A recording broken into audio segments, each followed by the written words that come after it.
Beautiful day like today, isn't it?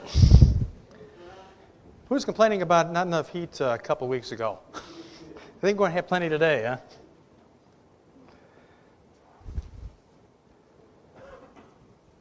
Well, last week we saw a totally pagan society given over to a reprobate mind and judged by God.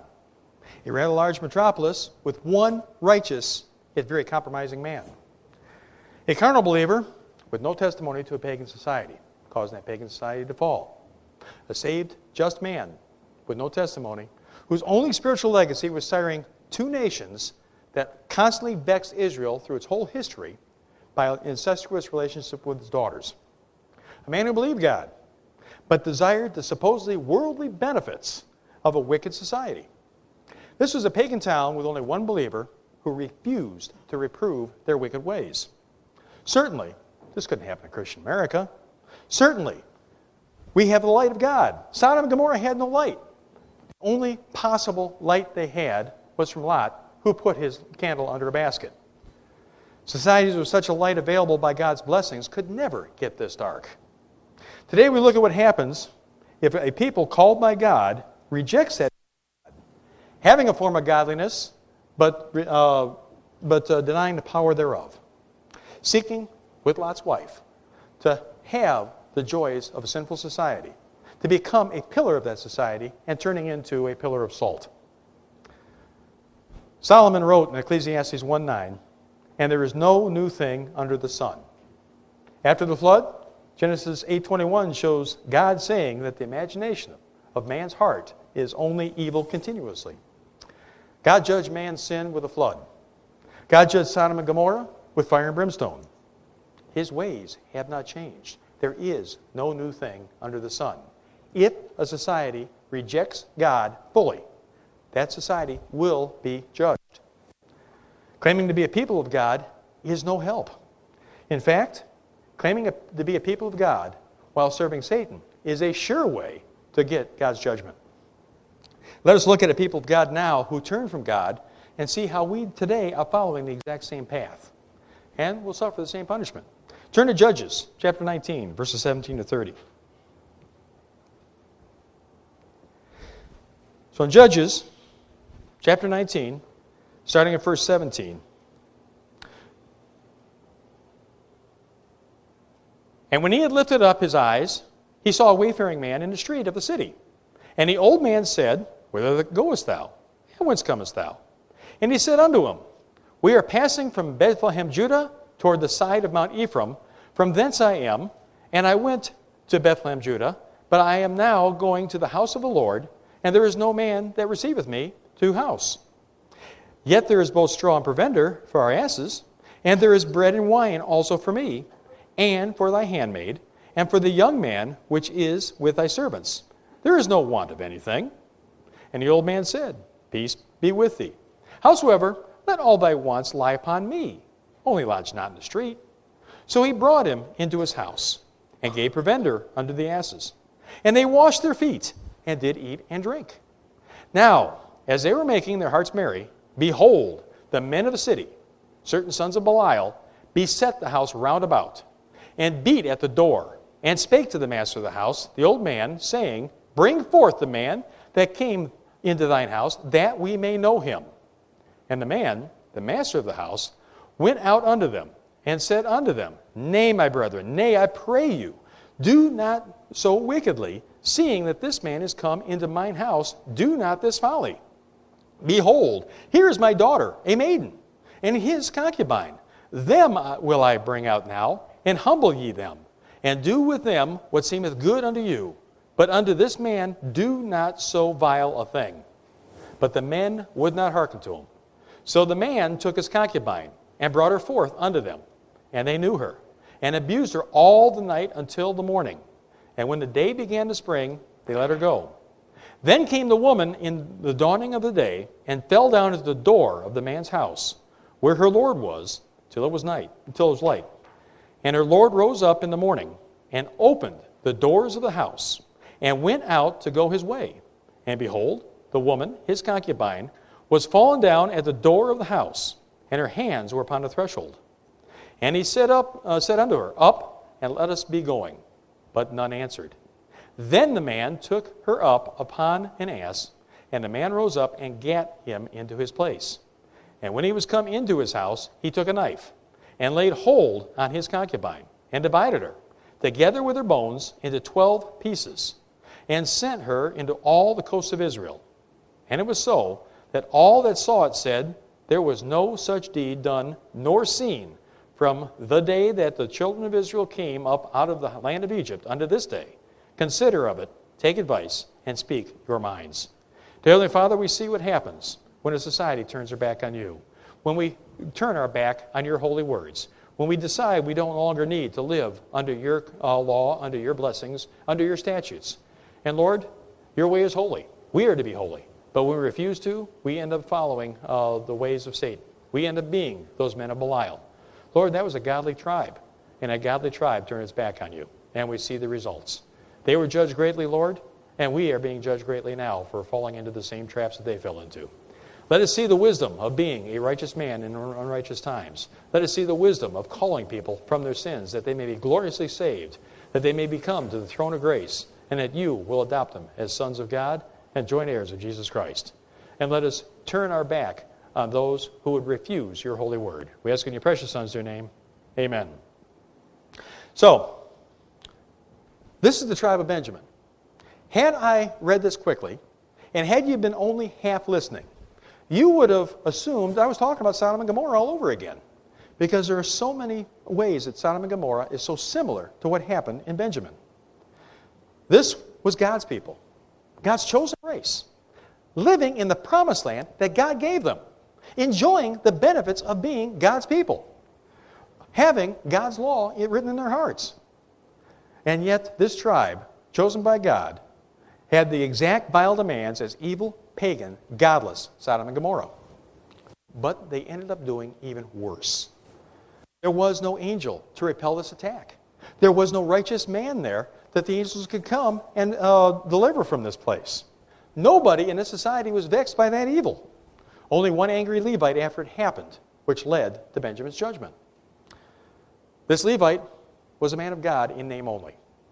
Going to the house of God, he was a man of God who denied the very power of God. He was a blind leader of the blind, leading a spiritually blind people, and both of them would end up in the ditch of God's judgment. A man of God hearkening to fleshly evils. A man of God worshiping idols with all the other priests at the time who did the exact same thing. A man of God who rejected the very God who placed him in this situation, who placed him to worship him in this land of milk and honey given to him. Everybody at this time lived Proverbs 14:12, which was repeated in Proverbs 16:25. There is a way which seemeth right unto a man, but the ends thereof are the ways of death. They trusted themselves to be right without God's wisdom, and they followed their own hearts. And Jeremiah 17:9 says, "That's the heart is deceitful above all things, and desperately wicked." As Doug always often says, or Jiminy Cricket says, "Follow your conscience. Let your conscience be your guide." Not good advice if you don't have the Word of God instructing that conscience. They were God and king unto themselves, as Judges 17:6 says, and repeated in Judges 21:25. In those days, there was no king in Israel. Every man did what was right in his own eyes. There was no king to control fleshly lusts. There was no fear of God to control the spirit. Just the imagination of their hearts, which after the flood, God said, only thought of evil continuously. Trust me, they're no different than we are. We are the same people that they talk about. We see the results of Gibeah if there's no righteous people. There was one compromising righteous man in Sodom. The angels came to provide a way of escape. The men came to rape the angels.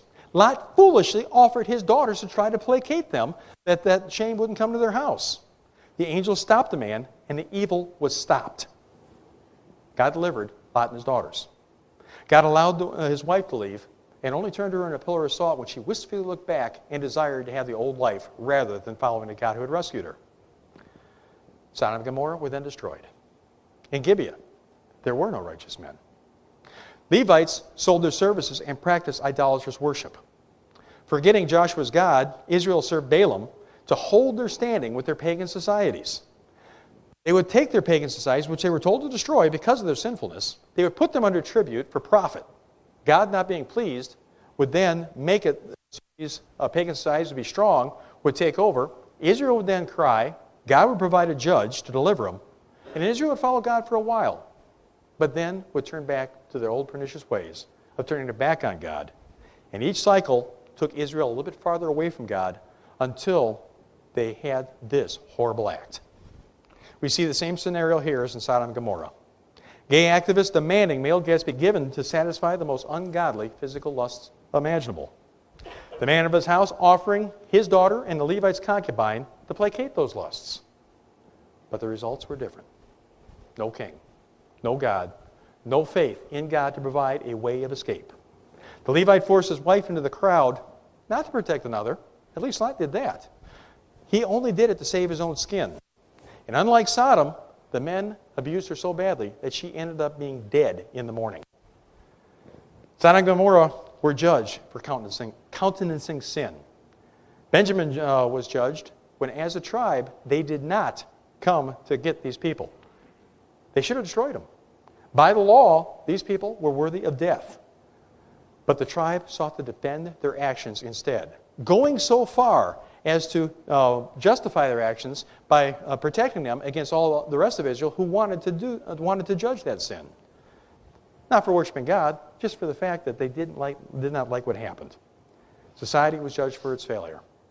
Eventually, Israel was judged for doing worse than even Sodom. Turn to Ezekiel chapter 16, verses 47 to 52. Ezekiel chapter 16, verse 47. Yet hast thou not walked after their ways, nor done after their abominations. But as if that were a very little thing, thou wast corrupted more than they in all thy ways. As I live, saith the Lord God, Sodom, thy sister, hath not done. She, not her daughters, as thou hast done, thou and thy daughters. Behold, this was the iniquity of thy sister Sodom. Pride, fullness of bread, and abundance of idleness was in her and in her daughters. Neither did she strengthen the hand of the poor and needy. And they were haughty, and committed abomination before me. Therefore I took them away as I saw good. Neither hath Samaria committed half thy sins, but thou hast multiplied thine abominations more than they, and hast justified thy sisters in all thine abominations which thou hast done.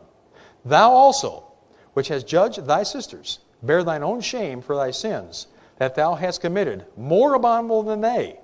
They are more righteous than thou. Yea, be thou confounded also, and bear thy shame, in that thou hast justified thy sisters. At least the Levite saw the evil of the action, and as he called for vengeance against Gibeah. Benjamin didn't. Benjamin decided to defend him instead. Now, it wasn't the fact that Benjamin had homosexual sin in her tribe. Make no mistake, every society on earth has sin in the area. That wasn't the problem. The problem was the fact that they tried to defend it. They tried to justify it. They tried to make it that they were more righteous than others. They saw no need to rebuke, reprove, or judge the action of such vile sinners, but instead justified them. But going against God's law, which was a way of death, ended up giving them the judgment they deserved. So we see what happens when godly people go against God's law. I mean, these are God's chosen people. It was a tribe, one of the tribes of Israel. How about today? Looking at these societies from the past, we're certainly more righteous than they. But God gave us, Paul says God gave us these examples for us, what we can learn from them.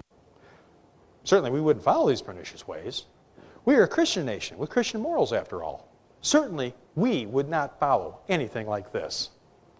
But just as God's people failed in the Old Testament, the church is failing in the United States today. We are falling into the same trap, and if we don't watch it, we will follow the same judgment. Turn to Romans chapter 1, verses 22 to 32.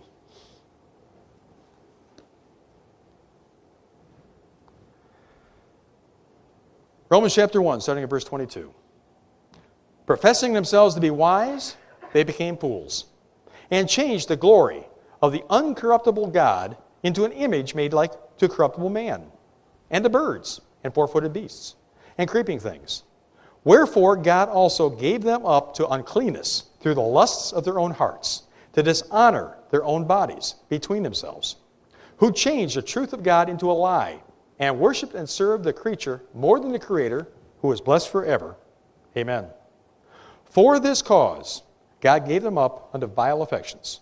For even their women did change the natural use into that which is against nature. And likewise also the men, leaving the natural use of the woman, burned in their lusts one toward another, men with men working that which is unseemly, and receiving in themselves that recompense of their error which was meet.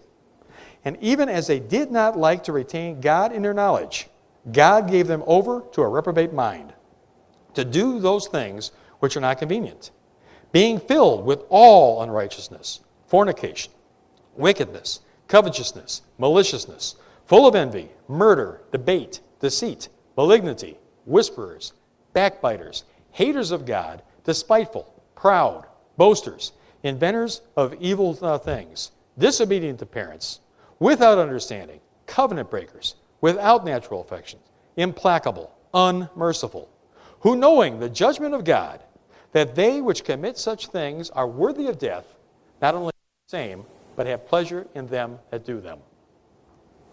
Sounds like Fox News, doesn't it? Now Lot tried to placate the Sodomites with his daughters. The angels intervened and smote those who came to the house with blindness. At least Lot, acting foolishly, was trying to protect others. The Levite did placate the Sodomites with his own wife, abusing her so badly that that woman died. This supposed godly man forced his wife to go just to save his own flesh. Now we are now placating the gay movement any way we possibly can. Gay marriage and gay adoption is now legal and blessed in very many churches.